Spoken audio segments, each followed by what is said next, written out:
Hi, everyone. I wanted to make sure that you remembered that the parent workshop is just a couple weeks away. And I want to make sure it might just be a week away. Yeah.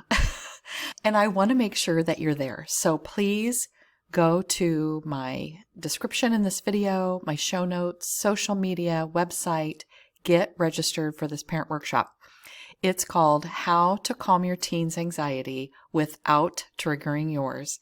And I'm pretty excited about it because I've been trying to find the best way to kind of teach this information to parents, since they're the ones they're not going through the program, their teens are. And I just feel like this is the best way to do it. And I've come up with a triangle formula that I'm going to teach during that time. And these few episodes, my podcast episodes, are going to be about those three pieces. So last week we talked about perception, and this week we're going to be talking about process. So you're going to be getting like a little sneak peek into it, but I want you to come and you can talk to me live and ask me questions, and your teen can come and you can work on it together because you have to work on it together anyway. So learn some things that you can use. So I know that it feels like anxiety is in control.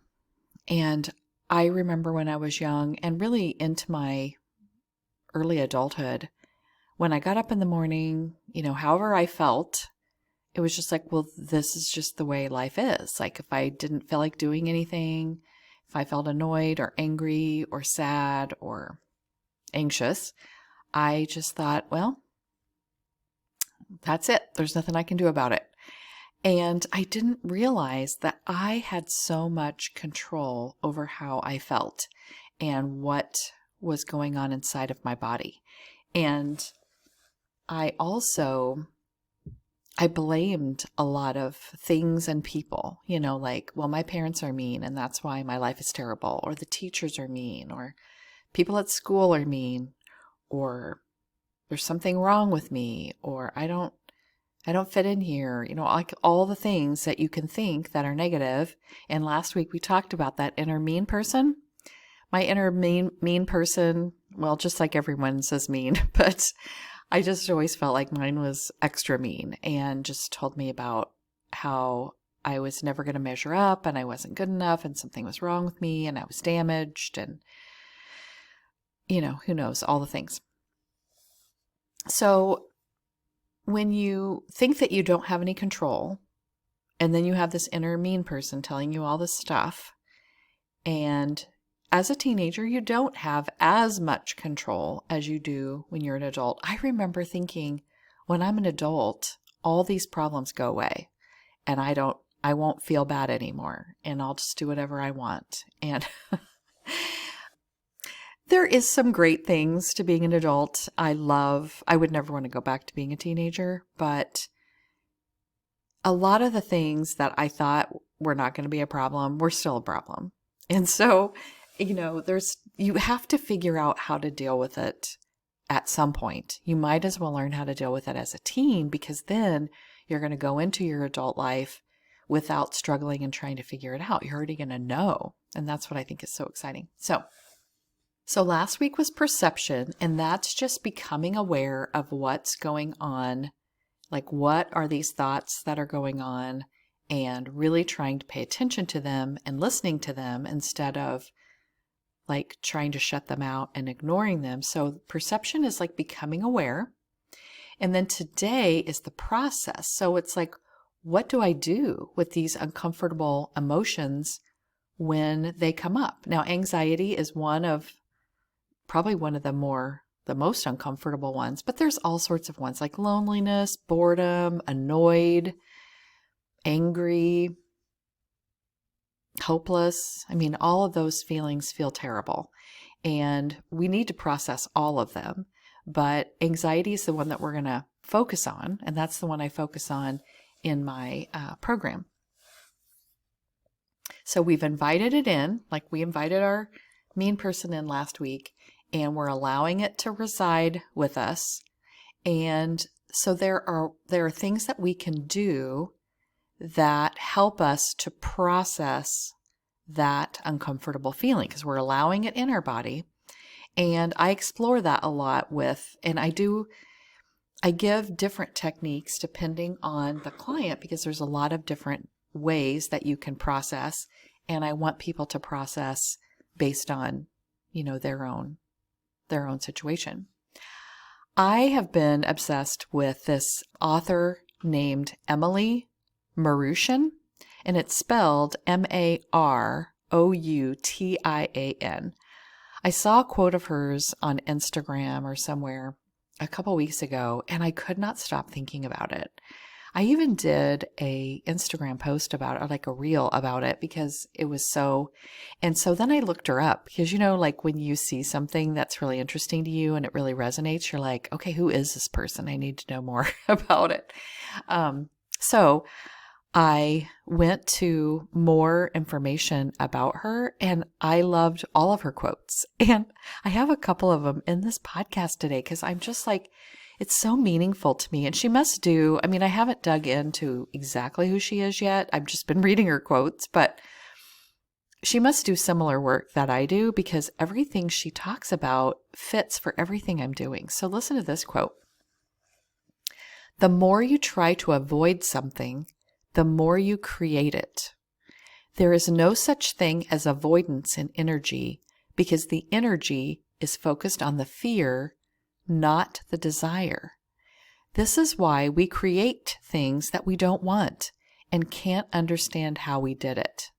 It's usually because we took actions to avoid something we feared instead of taking actions to create the thing we desire. That is just like fascinating to me. So just think about anxiety, like that's about fear. And many times these fears come up and we're so busy doing things to avoid that uncomfortable feeling that we're not doing the things that are going to get us where we want to go. And so we're creating this mess and then we're like, well, how did I get into this mess? And it's because we're taking actions against the fear, we're against the anxiety, instead of taking actions towards what we want. And that is just fascinating to me. And that's exactly what processing is that you're going to be taking steps towards what you want instead of taking steps against the anxiety, because the against the anxiety is where you're like back when you're trying to keep the inner mean person out. And like, you're like, I'm not listening to that and I'm going to ignore it and I'm going to hold the door closed so they can't come in. And last week I said, invite it in. And that's like feeling uncomfortable. And then you're going to come up with a way to go forward. So the process, when you process these uncomfortable feelings, that's taking action towards what you want to create and what you desire. And what you desire is to feel better and to not let anxiety take over and waste so much of your time and take over all the fun things that you really want to do. One of my clients said, I want to have more friends and I want to actually go out and do things. And I even plan. So there's an action towards what you desire is I make plans to do stuff, but then I don't go because I get so anxious before it's time to go that I just end up staying home. So then it's like they took some action towards what they desired, but then they let anxiety, that feeling was so uncomfortable that their action to stay home was towards the fear and the anxiety, not towards the thing that they wanted. And so that is so much a part of like what we're going to work on, is that I'm going to help them to be able to get out into the world and go even when it feels uncomfortable. Because remember, we're never going to get rid of anxiety. And I know that's bad news and I'm sorry.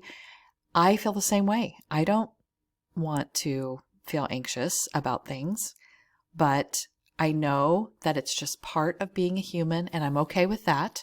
It's just like I don't ever want to feel grief. Grief feels terrible. But think about it.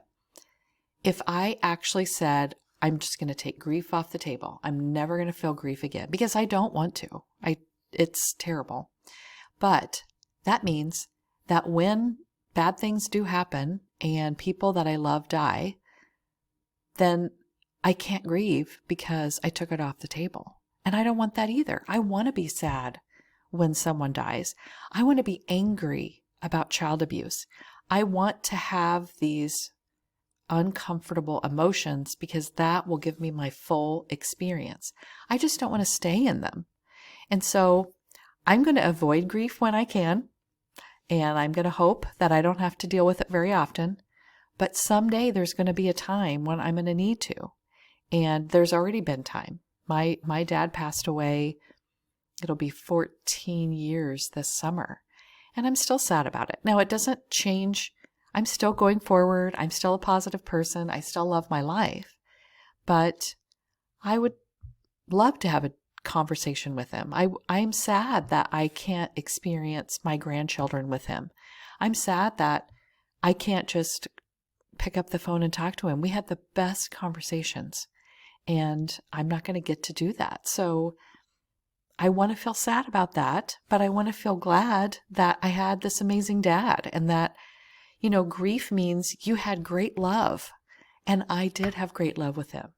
And there's other people that I love like crazy, and I would want to be sad if I didn't have access to them. So that's kind of like a side note, but I guess that's like saying to you, the good news is that you will experience anxiety because you have a full life and you want to have a full life. And sometimes you're going to be anxious about doing something new or talking to somebody you like, or, all the things. And it's okay. We're going to figure out how to turn the volume down so it doesn't stop us from going to the party, or it doesn't stop us from talking to that person that we want to get to know better. And we're going to be able to have this full, rich life that we really want. So here's another quote by Emily Maroutian, because she's just so great. When you give yourself permission to feel bad, you begin to feel good. When you allow yourself to feel fear, it begins to disappear. So when you allow yourself to feel anxiety, it begins to disappear. When you let yourself have emotions, you begin to feel immediate relief from them. And it's because you're not holding on so tight to keeping it out. You're just allowing it in, and it's going to process through your body and it's going to go away. So this is the secret to pillar number 2, process. So I really hope I get to see you at the parent workshop, teen or parent, both. I think it would be great if you did it together, but even if the parent gets the information without the teen, you'll be able to go and talk to them about what I teach and what my program is about, so that you can talk them into it. Because I know sometimes if you hear about me, or you're like, oh, I want my child to get help with anxiety, but then you talk to them about, they're like, I'm not doing that, or that's weird, or who is this person? I promise you, when they meet me on the live parent workshop, or if you sign up for a consult to talk to me, they're going to decide to work with me almost always. I mean, obviously I can't have 100% people liking me, but I would say in 32 years of working with teens, I've probably had two maybe that didn't like me. So I promise you that they would enjoy working with me. I'm very open and safe. And sometimes, even though I was an open and safe parent, I'm positive my kids didn't tell me everything, because you don't tell your parents everything. But I could be like that surrogate parent who has that ability to be able to talk to them about what's really important, but they don't have the wall up I don't want to hear what this person has to say. So my workshop is February 20th, 6 p.m. Central Time. So, that's my dinner time in Central Time. And so, eat your dinner while you're listening to the live presentation. And then by the time the presentation's over, you're probably done eating, and you'll be able to ask questions and, find out more things that you want to know, because I don't know what all your questions are. So anyway, I want to see you at the parent workshop. Register in the description, show note, social media, my website, all the things. And I'm going to talk to you soon.